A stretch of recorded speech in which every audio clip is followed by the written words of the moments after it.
મહેરબાન ડીજીપી ગુજરાત રાજ્ય શ્રી વિકાસ સહાય સાહેબનાઓએ આપેલ સૂચના મુજબ 100 કલાકમાં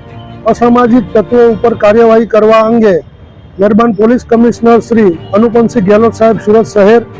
સેક્ટર 1 શ્રી બાબાંગ જમીન સાહેબ તથા ઝોન 1 શ્રી આલોક કુમાર સાહેબના સૂચના અને માર્ગદર્શન મુજબ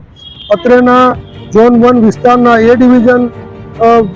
વિસ્તારમાં સમાવિષ્ટ કાપોદરા, સરથાણા તથા લસકાણા પોલીસ સ્ટેશન વિસ્તારમાં અસામાજિક પ્રવૃત્તિઓ અને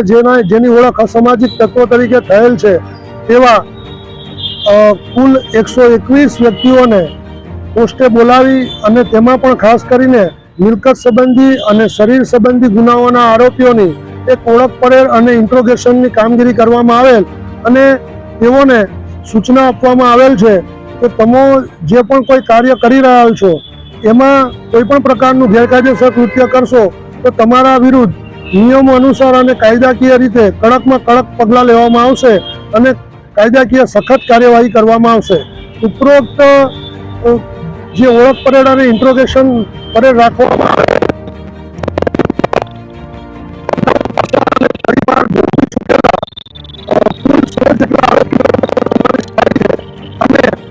સંબંધી અને શરીર સંબંધી ગુનામાં સમાવેશ કરવામાં આવેલ છે અને આ કાર્યવાહી સુરત શહેર દ્વારા રોજે રોજ કરવામાં આવનાર છે અને અસામાજિક પ્રવૃત્તિ ઘટાડવા માટે મહેરબાન ડીજીપી સાહેબનાઓ દ્વારા જે સૂચના આપવામાં આવેલ છે તેનું કડકમાં કડક પાલન કરવામાં આવી રહેલ છે.